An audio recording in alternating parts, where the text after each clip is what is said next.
But what other kinds of emotional, uh, kind of reactions do you see from people? What are they calling you about in a panic?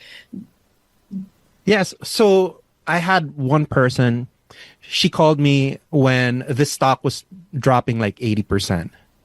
And people ask me all the time, and by the way, that was not my pick, just to be clear. That was not my pick. That was their pick on their own. Okay. So, but the stock dropped 80%. And then they're asking me, what do I need to do? Do I think I need to hold this to have the stock rebound? And I told them that you don't need to make your money back the same way you lost it. In other words, if it's a lousy company, and it's not a great investment, just go ahead and sell it and find a new one. So people are so hesitant to take a loss. They're that's called loss aversion. They're so hesitant to, they always want to try to make the money back in the same way they lost it. So it's just important for people that what's happened in the past has already happened. And what you have to think about is going forward. Hey there, and welcome to Money and You. I'm Michelle Perkins, your host. My search for more fulfilling work led me to career and business coaching, where I stumbled upon a game-changing discovery. Money issues often start with our mindset and habits. You see, our relationship with money is the key to overcoming those frustrating financial obstacles. As an entrepreneur, coach, and problem solver, I'm passionate about helping you create a great relationship with money. Because, turns out, that's the foundation for a limit-free life. Each week on Money and You, I speak with amazing guests about all things money, mindset, practical tips, and everything in between. We're here to give you new insights, education, and empowerment so money can be one of your favorite relationships. So join us for some lively conversations and let's transform your financial life together. Hello, and welcome to another episode of the Money and You podcast. So happy to be here with you today. So happy to bring you a really wonderful guest. And we're going to talk about investments. We're going to talk about some of the psychological things that go on with money that, I love to talk about. So we're going to jump in very quickly here with today's guest. So I'm going to go ahead and give you a little intro into Earl Yaokasin. Earl is a CFO. He's the founder of WealthArch Investment Services in Pasadena, California, where he helps high net worth individuals and couples build wealth through value investing and personalized financial planning. With more than 2 decades of hands-on experience and a prestigious CFA designation, Earl blends the timeless principles of Warren Buffett with modern behavioral finance to help clients achieve financial independence. He invests his personal portfolio in exactly the same assets as his clients, reinforcing full alignment and transparency. Earl takes pride in offering advice free of commissions, sales quotas, or gimmicks. His firm is 100% fiduciary, and his focus is on long-term results, not short-term hype. Through education, clear planning, and thoughtful market navigation, Earl empowers his clients to avoid common financial traps, stay on course during turbulent times, and reach their goals with clarity and confidence. Earl, welcome. Well, thank you, Michelle. It's an honor to be on your show. I'm so happy that you're here. We had such a fun conversation a while ago, and I was looking so forward to having you on. So, I'd love for you to start by giving us a little background on what brought you to this particular career. Yes. So when I was younger, one day I turned on the CNBC channel and then I saw these things going up and down and it interested me. It seemed like a game. I've always been great at games. And I also won a national math competition when I was in 7th grade. So numbers and strategy was always my interest. And then I tried every single thing I could come across. I read every single book in the libraries. I tried technical analysis. I tried fundamental analysis. I tried all of these things and basic charting, everything you can think of. And I figured out eventually it took me quite a while to find what suited me best. And here I am today helping other people invest their money in the stock market in a more safer and less volatile manner. Mm-hmm. Thank you. That's great. I love that. I love even hearing about it because I get that. My sister's a mathematician. My daughter was so good at math. I mean, just from an early age, the teachers were asking her to help the other kids, and I was so excited. And I thought, she will go into something math oriented, but she didn't. So I feel like, and she loved games too. I think that's a clue. If you love games and puzzles and things like that, I think math is something that comes a little bit more easily to you, possibly. But yeah, okay, so that's great. And I'd love to know a little bit about your philosophy around investing, because I think it's a really valuable one that a lot of people can benefit from hearing. So one of the most important investment principles that I use is called the margin of safety. In plain English, that's just like a buffer. So it's just like going to a mall. You're going shopping. You're trying to look for a nice dress. If you see something that's 50% off and it's selling for $50, that means it was worth $100 initially. And the same thing is true for stocks as well. If my valuation of a specific company is $100 and it's trading for $50, that difference is called the margin of safety or the buffer. And that helps investors protect themselves from losing money on a permanent basis.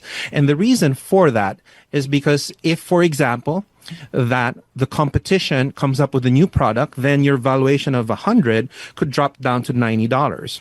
Let's say the CEO mismanaged a strategy, a product launch or something, then that $90 could drop to 80. Let's say I made a mistake in my own calculations. I was over optimistic about the company. That 80 drops to 70 and so on and so forth.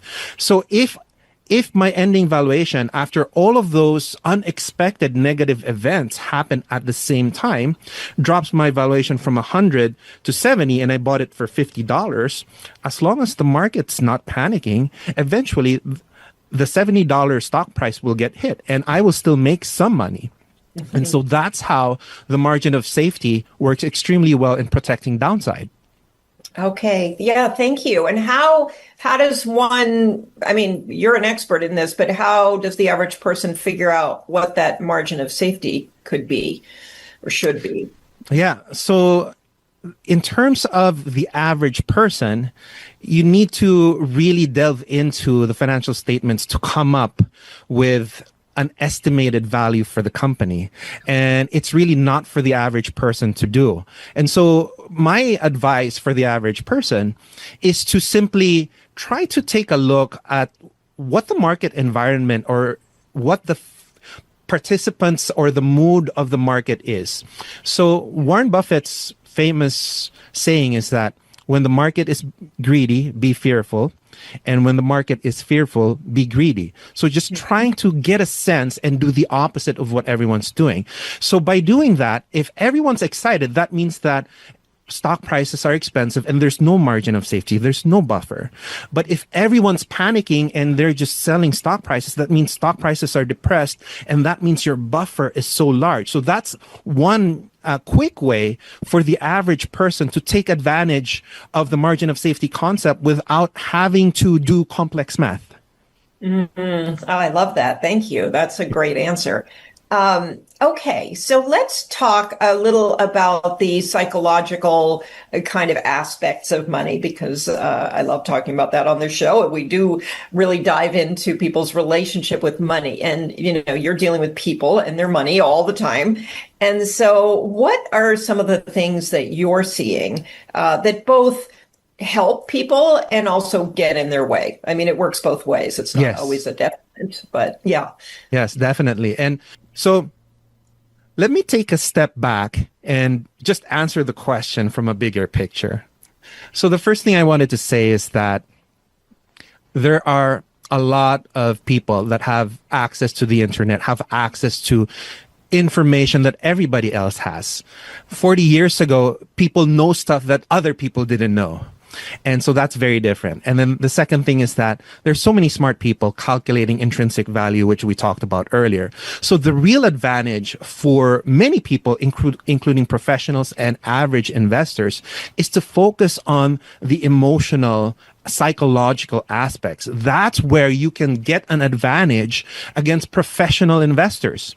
And the best way to get an advantage is understanding 7 of the top investment biases out there. And the first one is herd mentality. So what that is just you're doing what everybody else is doing. So I mentioned earlier Warren Buffett's principle. So if you are buying when everyone's buying, you are buying at very expensive prices. When you're selling when everyone's panicking, you are selling at very cheap prices. So that is something you don't want to do. And by doing the opposite, that's how you can make money, the big money. Love that. And then the second one is called recency bias. So many people, in whether it's forecasting things in their personal life or things with their money, they think about what happened in the last month, what happened in the last year, and they think that's what's going to continue going forward. Mm-hmm. So for example, last year, the stock market was up more than 20%. And people are thinking, oh, I think the stock market's going to be up another 20% this year. But if you look at the longer term history of the markets, most of the time, markets are actually what is called mean reverting. In plain English, what that means is just it goes back to averages. It goes back to the averages. So if something is super high, stock price is super high, then eventually it will drop to where it should go. And when stock prices are super low, eventually it will go back up to where it should be in terms of the long-term averages. So what we want to make sure is we want to make sure that when we evaluate certain things, we want to take a look at a longer time frame. Okay. The third thing is confirmation bias. And what that is that, okay, I bought XYZ stock yesterday, and when I'm tracking or reevaluating my investment opinion of this company, I am going to look for people that agree with me. And when you do that, you feel good. It feels really good to have smart people agree with you. Mm-hmm. But the best advice that I have for your audience is to actually look for the opposite, which is you want to look for the people who disagree with you. So if you bought XYZ stock, you want to look for people that say, this is a bad investment because of number 1, number 2, and number 3. And then you want to think about, are those reasons valid? And then that way you can challenge your own position and just to make sure that your beliefs are actually correct. And it's not a one-time thing. You always want to be reevaluating your investments periodically. Mm-hmm. So that's the third one. The fourth one is called overconfidence. And so if we ask 100 people, are you an above average driver?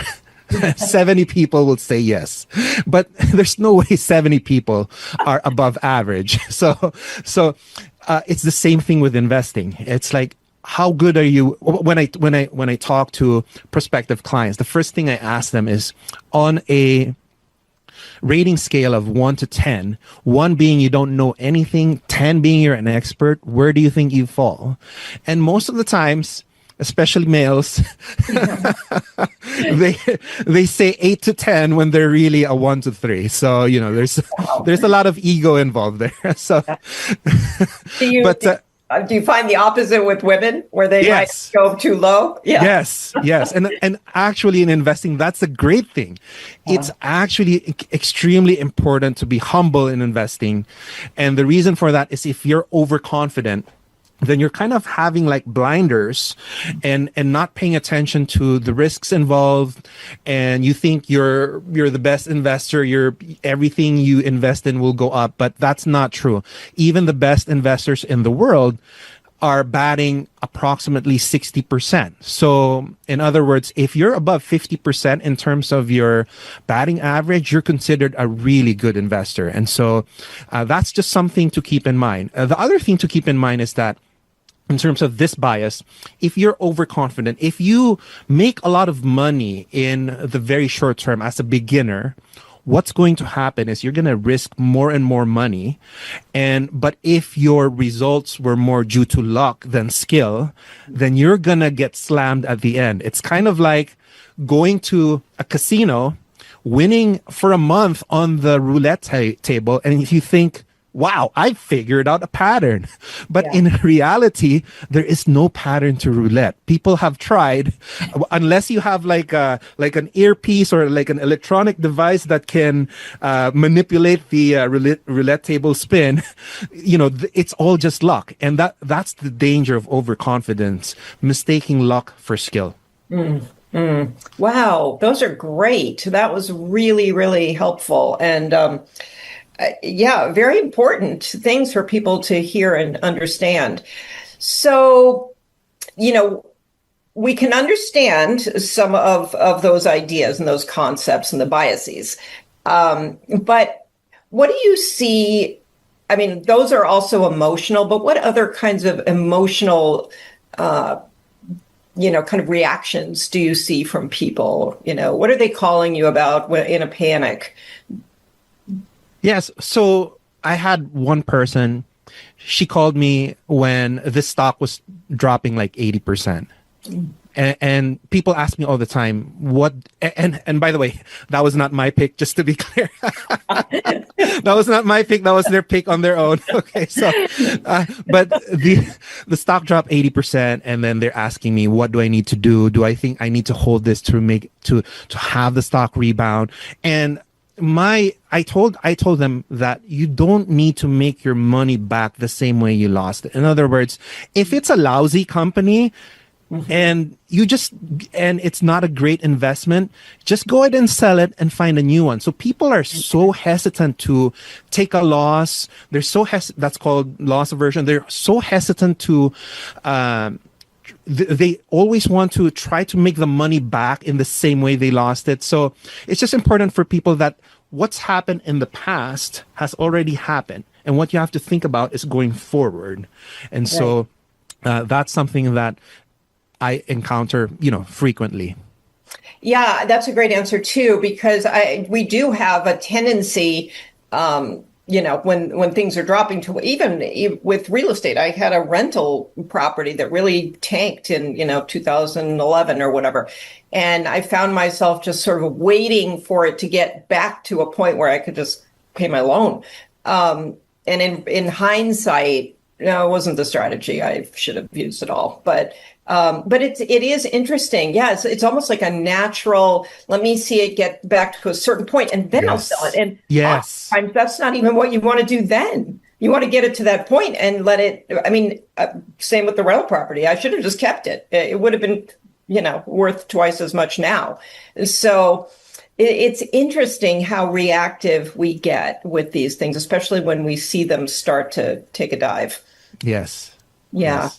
So, patience is a big part of it, I guess. Absolutely. But like you said, you also don't necessarily want to hang on to things just waiting. And that's a tricky decision-making process to navigate.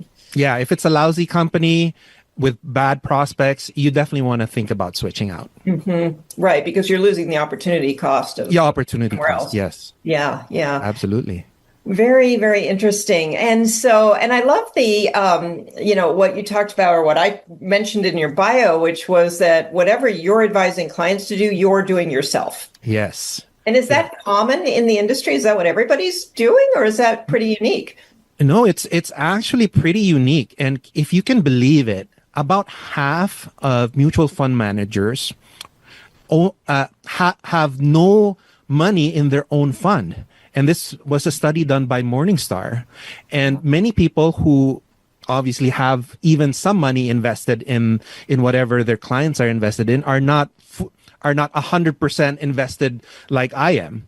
So my net worth outside of my emergency fund and my opportunity fund is exactly invested in the same investments as my clients are. And what that does is that it creates alignment. Mm-hmm. And so the most important thing for an investment advisor is to grow their clients' money, not to get more customers. And so by having 100% of my net worth, I am incentivized to make sure that the investments do really well, because if my clients lose money, I lose money. And if they make money, I make money. So it's extremely important. And that way, the client can really understand that whatever Earl is investing for us, it's in our best interest because he thinks this investment will grow. Unlike other advisors or other investment managers where they don't have skin in the game, then they have the tendency occasionally to recommend certain investments that just get a large commission. Okay. And that speaks to being a fiduciary versus, I don't know what they call the opposite of that. Selfish? Yeah. I don't know. But, self-serving? But you do have to check, right? Yeah. Advisor or not. So that's all extremely important for people to understand when they sign on with someone. Yes, absolutely. Yeah. And how do you approach the planning process? So if somebody comes into your office and, wants to build their wealth, what are some of the other underlying questions that you're digging into to help them with that? Yes, definitely. Retirement planning is one of the biggest things that my clients ask me and what I do for them. But the most important thing to consider is that there are so many financial planners that they build a plan, they come up with 100-page glossy, nice looking, colorful packet that they hand out to customers. They charge thousands of dollars for. But the problem is that the execution of that plan many times is not done well. And so if they project, for example, on their plan to get 10% returns, they don't get 10% returns. Sometimes it's just 6%. So that plan is meaningless unless you can deliver on the actual returns. And so for me, the most important thing is about executing the investment strategy in order to get good returns. And then once the client's portfolio is already set up, then I do a financial plan, then we do financial projections. And what I recommend for professional advisors, as well as for those average investors who try to just Google retirement plan projections, is to come up with conservative assumptions. So similar to the margin of safety principle that we were talking about earlier, you want to have a buffer. So as an example, if you've been generating 10% returns on your money, just assume that you would get 8%. If you think that you are going to live until you're 80, think that you're going to live until you're 90. If you think that inflation is only going to run 3 to 4%, think about running it at 5%. So if you do these assumptions that are more conservative, if unexpected things happen, just like a buffer, like a margin of safety, you're still going to be okay. The last thing we want for anybody to do is to be working, for their clients to be working at Walmart when they're at 90. So that's the last thing we want. So you want to be conservative just to make sure that you don't retire too early. And you also want to, if you're still working, you want to save as much as possible in order to create that buffer. Mm-hmm. Yeah, wonderful advice. And so are you investing in individual stocks as well as funds? Is it a mix, within people's portfolios that they're looking for? Yeah, so my specialty is actually investing in individual stocks. Yeah. I do have a service that invests in funds, but that is not our primary service. The primary service is individual stocks. And the reason for that is that Warren Buffett said this, that if you know what you're doing, you don't want to be super diversified. You want to concentrate your ideas in your strongest conviction. So in other words, why invest in 100 stocks when you should invest in your top 10 ideas? But if you're not that good, or if you're not you don't know what you're doing, it's better to just diversify and invest in the S&P 500, invest in foreign index funds, things like that. And that way, no one single egg will destroy your nest egg. Mm-hmm. Yeah. Very interesting. So you are kind of doing that hard work of figuring out what the best companies are to invest in, which I think, these days everybody's talking about, oh, don't bother to do that. You can't beat these funds. And so, and you know better than I do how that is for the general population. Maybe that's true in a general sense, but if you're knowledgeable enough and you enjoy it and you can figure it out, then you can do what you're doing, which I think is pretty great, especially in this day and age, because I do think the upside on certain specific companies is far greater. It's just, what are those, who are those companies? So, yeah, I think that's a little unique, but is it, or is that just my assumption? No, you're correct. It's absolutely uncommon for advisors these days to invest in individual stocks. And I think it's an extremely important skill. So most people don't understand that sometimes large indexes like the S&P 500 could go on for many years without making money. In fact, if you invested in the S&P 500 in 1999, approximately, you would not have made money for 10 years. That's an extremely long time, and people don't understand that. You mentioned earlier that when you invest in stocks, you can find really good ones that would go up in value significantly. But the converse is true too, where if you invest in the S&P 500, you're investing in the good, the bad, and the ugly, the overpriced and the underpriced. So if you know what you're doing, why not just stay away from those overvalued securities and focus on the ones that are undervalued? And that way you tilt the odds in your favor of making money. And so I do think that a lot more people should come back to studying how to invest in individual stocks. Yeah, that's a really good point, because people, aren't necessarily learning those skills at this point. Yeah, interesting. You can kind of gloss over all that effort. I remember my dad poring over the charts that came in the mail. He loved the stuff that you love. And so he would spend hours in his study every night after dinner just going over these paper charts, but he enjoyed it. It was fun for him. So yeah, it's absolutely fun for me too. It's just like a game. Yeah. And the beauty about investing in the stock market is that it's a game that pays you really well if you're good. So yeah, it's super fun. What's since you've been doing this for a while, what's changed in recent times, since the time you started, in terms of how you do this work? I mean, now we have AI, so I'm assuming you're incorporating some of that into your analysis, but yes, absolutely. So there are things that have changed and things that have not changed. But in terms to answer your question, I remember when I was starting doing this more than 20 years ago, I would have printouts of the annual reports and the proxy statements, and some of those are 300 pages long. And so I would read them cover to cover using, with those booklets. And so I'd have like a stack of stuff on my desk of stuff to read. And then eventually I can now download them, which is better, and it saves paper. So that's definitely has changed.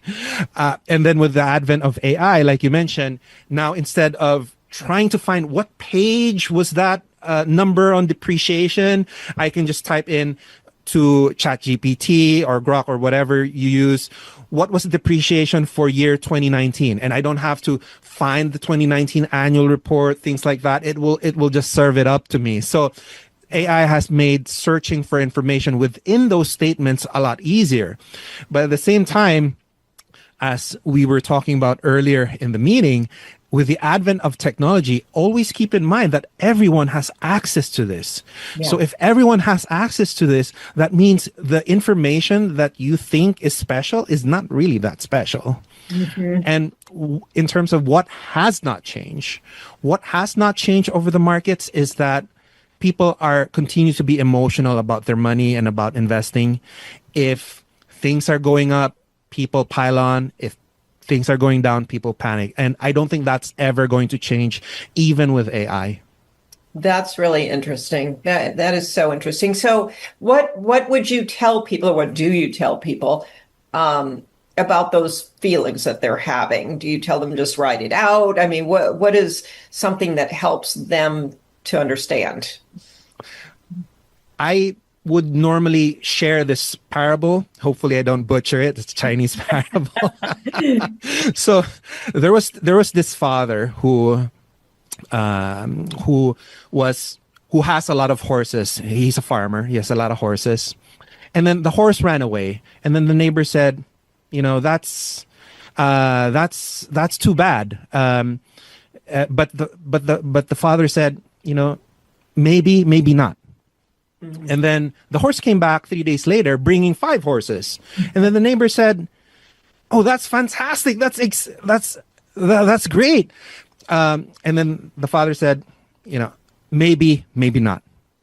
Then his son was riding the horse, and his son fell off the horse, broke his leg. Then the neighbor said, "Oh, that's terrible news." And the father said, maybe not. And then a few months later, there was a draft for the army. And then because his son's leg was injured, his son couldn't be drafted into the army. And then the neighbor said, "Oh, that's fantastic news. Maybe." And then obviously the father said, maybe not. And that story goes on, and that just tells you that in terms of life, if you think about your own lives, there's ups, there's downs. Nothing stays bad forever. Nothing good lasts forever, unfortunately, as well. And so just reflecting on your own life, reflecting on that parable, just understanding that this too shall pass. It's kind of like in the movie Lord of the Rings, there was Gandalf, and he had this staff, and he said, "This too shall pass," or something like that. So just always keeping that in mind, that whenever you feel an emotion, it's eventually going to pass. It's like if you meditate and you feel something itchy on your face, if you do nothing, it eventually just goes away by itself. So that's what I would recommend. Oh, that's great. That was a great parable, a great advice. And I so agree with you. You really don't know. So when you see these isolated events happen, is it good? Is it bad? Well, it's going to feel a certain way, but ultimately, yeah, that's a really great way to look at it. Thank you for sharing that. You're welcome.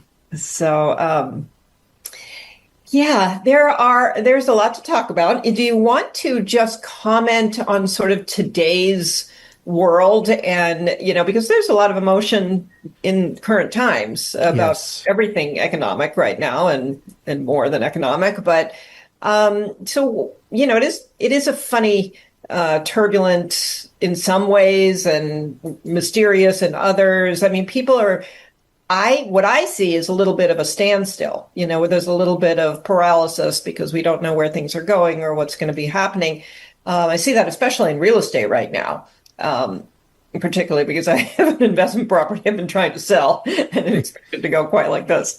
But what would you kind of say to people just, about today's world and investing? Yes. So a great investor named Howard Marks, he always say, we can't predict the future, but we can understand where we're at currently and what has happened before. And so that's what we can do. So what people need to know is that the stock market has been on a 16-year bull run. It has been less volatile compared to historical standards. And the reason for that is there are 3 main reasons. The first reason is that interest rates were so low from 2009 to 2021. Mm-hmm. The second reason is that there was a lot of money printing by the Federal Reserve. And then the third reason, the government has been spending like a drunken sailor for many, many years. No matter Democrat or Republican, they've all been spending too much. So for example, during COVID, there's a lot of stimulus being done. Last year, as a percentage of GDP, the government spent 6.5% more of GDP, more than what they made. So that's extremely large. The only times we've seen that through history are during the recessions of 2008 and COVID 2020. So what that tells us is that the market has been on an upswing and people might be excessively greedy at this point. And so if we go back to what Warren Buffett was saying before, is that we want to be fearful when everyone's greedy. So I would just caution people that before they make an investment, and there are investments still today that are very attractive, but before they make an investment, just be on the conservative side before you actually hit that enter button on your trading machine. Thank you. Yeah, very, very interesting and good advice. Are there any sectors right now that since you're looking at sort of more underperforming companies, as Yes. I'm hearing, what sectors are you particularly interested in? Yes. So my favorite sector right now is what's unloved. That it's always been the case, and it's health insurance companies. So they've been battered really hard. So if you look at health insurance stocks, they're down 40, 50, 60% from their highs this year. And that's not insignificant. And there are many reasons why. One of the reasons why that they have been hammered is that the expenses that they're incurring are larger than what they expected. So in other words, people are going to the emergency room more, seeing doctors more, having procedures more than the historical averages. Yeah. And I do think that in the future, that the health insurance companies will be able to bounce back because every year they're able to reprice what they charge their customers, or what they charge the government, or what they charge corporations. So every year, whenever it hits like November 1st, I open up my health insurance statement. I mean, you're a business, so I'm a business. When I see how much my health insurance premiums increase, I curse. And it's really Crazy. it's crazy. And no matter who's president, Republican or Democrat, for decades, we haven't seen anything material change that. And I wish they would, but so far nothing has happened. And there have been some rumors here and there, or some hopes that the U.S. will transform to a universal healthcare policy like Canada. But just given how entrenched the tentacles of the health insurance industry is, I don't think that's going to change ever. And so because of that, I think the decline in the stock prices recently are a fantastic opportunity for your listeners to do some investigation. This is not financial advice, but do some investigation and make sure you think about the risk thoroughly, and of course, consult a professional advisor if you need to. Wow, very interesting. Yeah, that's not what I expected. But thinking about it, that's super interesting. These are the kinds of things that I think they surprise me. So I think it would surprise people. And I think that's very cool that you're looking at those kinds of things. And maybe that's an incentive for other people also to think about that, to look for these areas that are, I mean, everybody's jumping on the bandwagon of AI and the tech companies and all of that. But, and of course, most of us seem to miss the mark on that and sort of wake up when the prices are so high. So I don't know what that does for us really, but very, very interesting. I'd love to hear another one because that was so surprising to me. But is there one more that you could think of quickly off the top of your head? Instead of it would be more individual stocks more than industries, Michelle. So I don't want to get myself in trouble. Okay. Well, giving specific financial advice on your show. So let's probably skip that for now. Okay.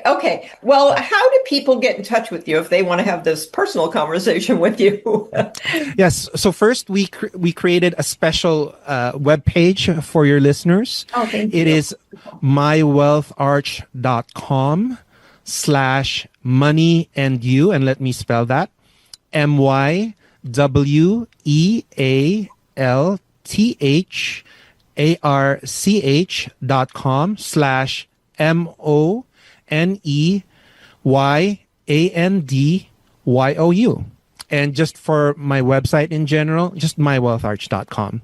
That is the best way to get in touch with me. Okay. And I'd love to have a conversation with any of your audience members. We can talk stocks, talk industries, or talk just psychological biases, which is my favorite. Yeah, no, thank you for that. That's fantastic. Thank you for the special page for the listeners. And I think I hope people will be listening and contact you because you sound very, very dedicated and passionate about getting this right for people and for yourself. I love that you're in it too. I think that's a huge plus. So Yes.